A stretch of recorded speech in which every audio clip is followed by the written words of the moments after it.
think the problem is not so much about who is. The problem is that mostly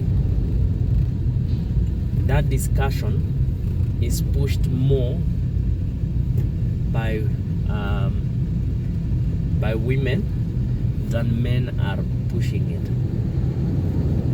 And in my opinion, that explains why people, as in there isn't really a consensus or a united effort to fight gender or violence against people, because when women talk about gender-based violence, they are rioting. It's a riot. It's like it's more of an accusation than a collective effort to.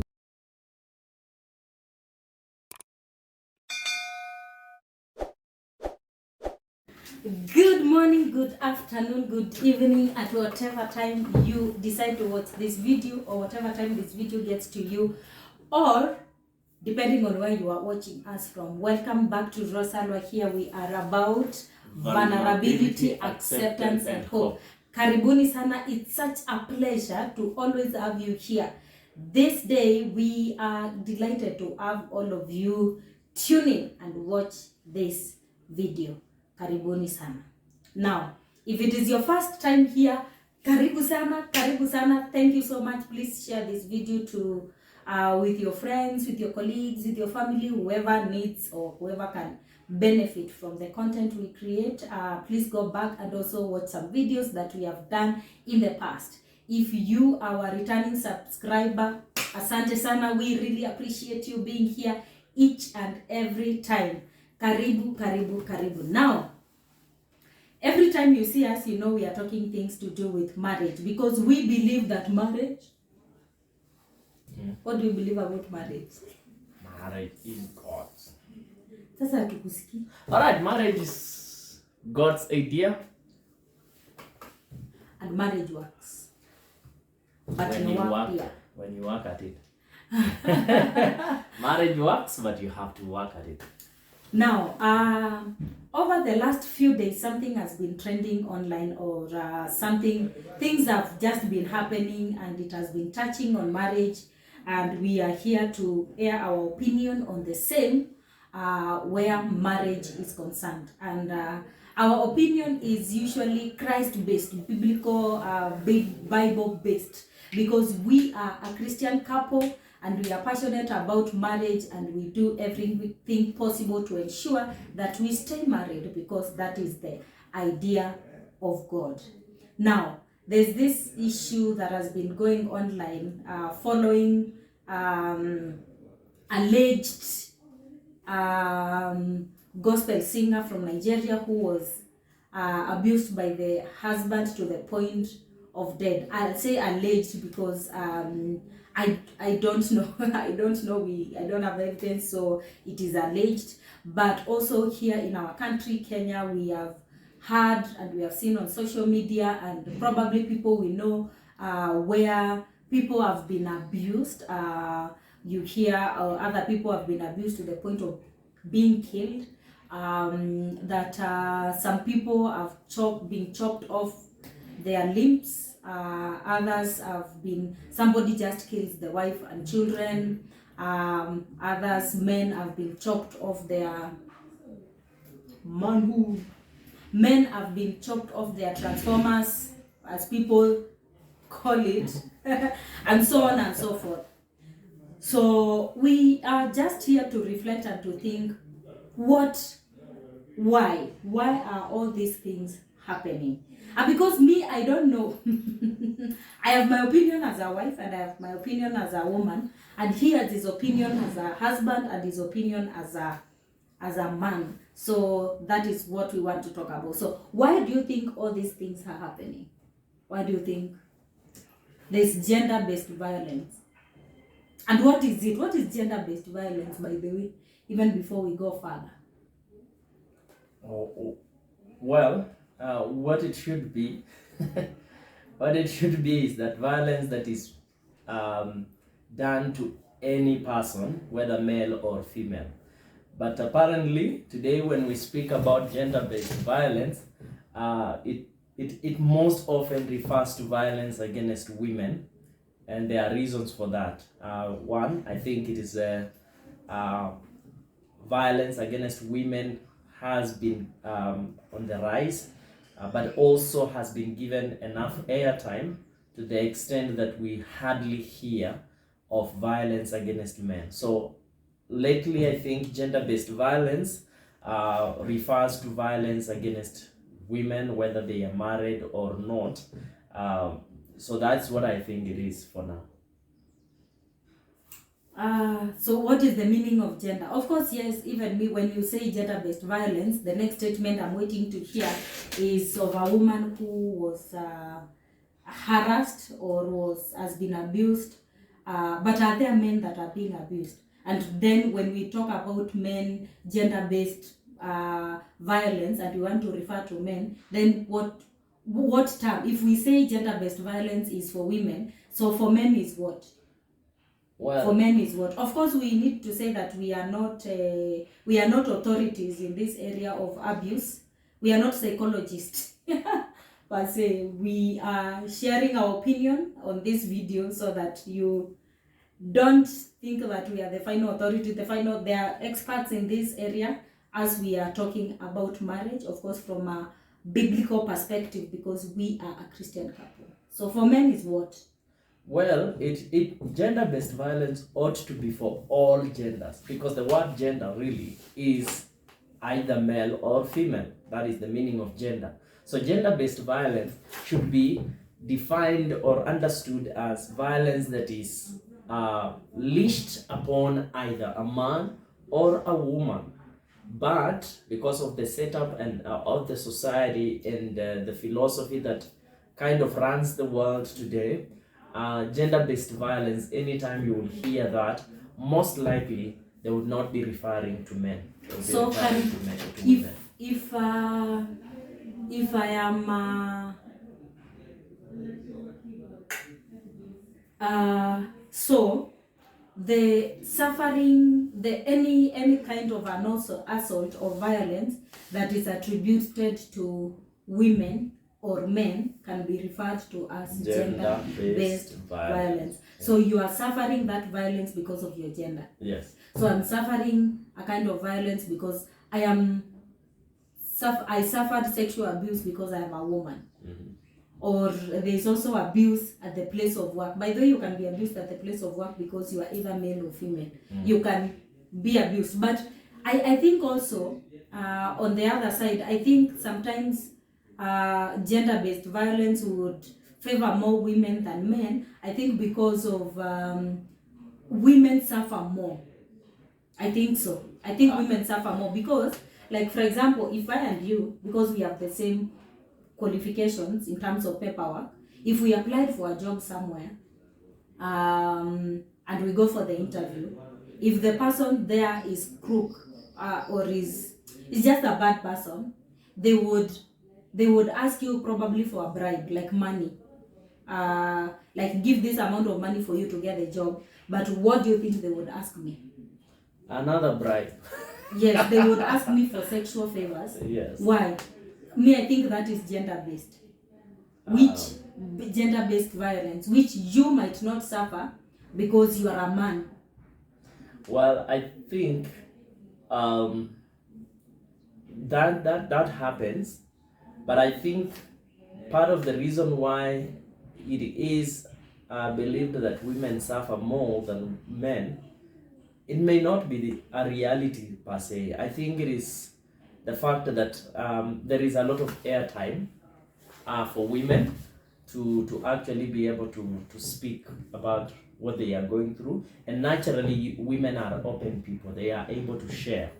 So because they are always talking and sharing about what they are experiencing, it can easily appear, and I'm not disputing the fact that women are going through difficult times at the hands of violent husbands and men, but I'm just saying that culturally men are not known to cry out, to share their experiences. And so because they are not talking, even when they are suffering, then we will perceive they are not suffering, women are the ones suffering. So that also informs why the general view and notion about gender-based violence then is women are suffering, not men. So, yes, both women and men are suffering gender-based violence in our society and in our communities.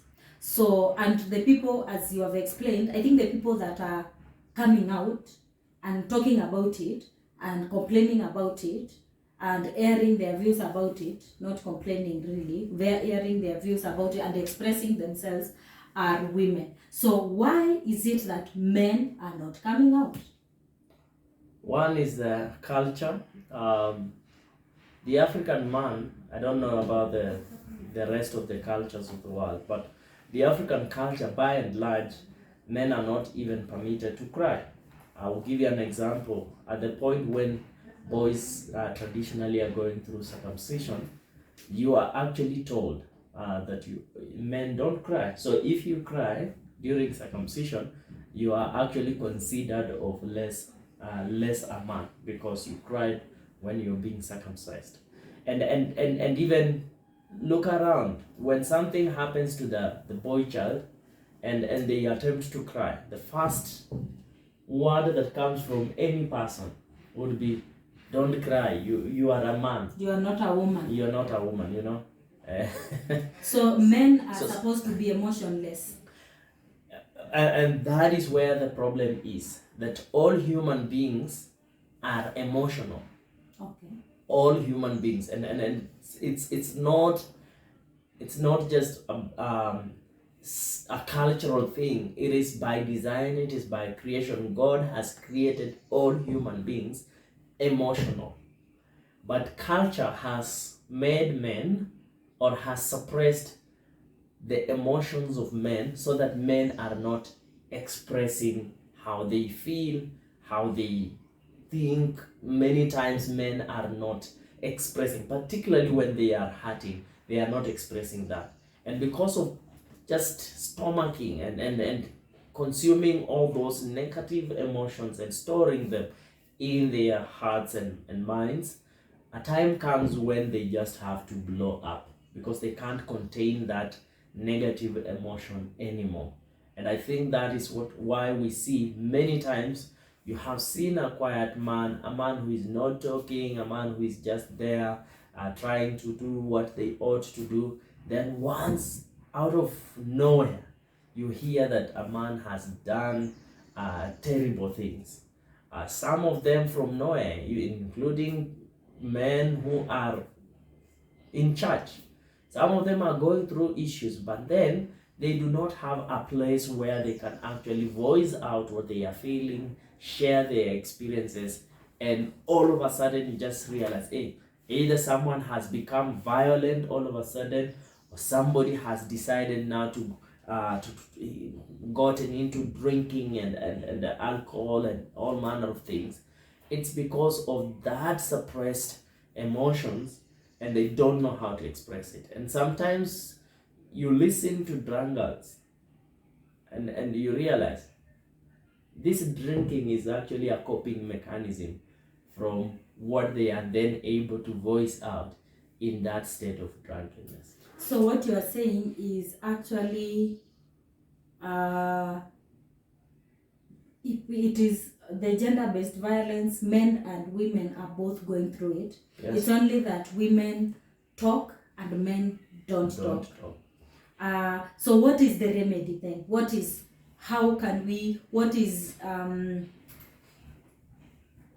the solution for us looking at, not only looking at women, but also looking at men that have been abused? And again, I think we need to do another video so that this one is not too long. But then we need to talk about the men are not talking.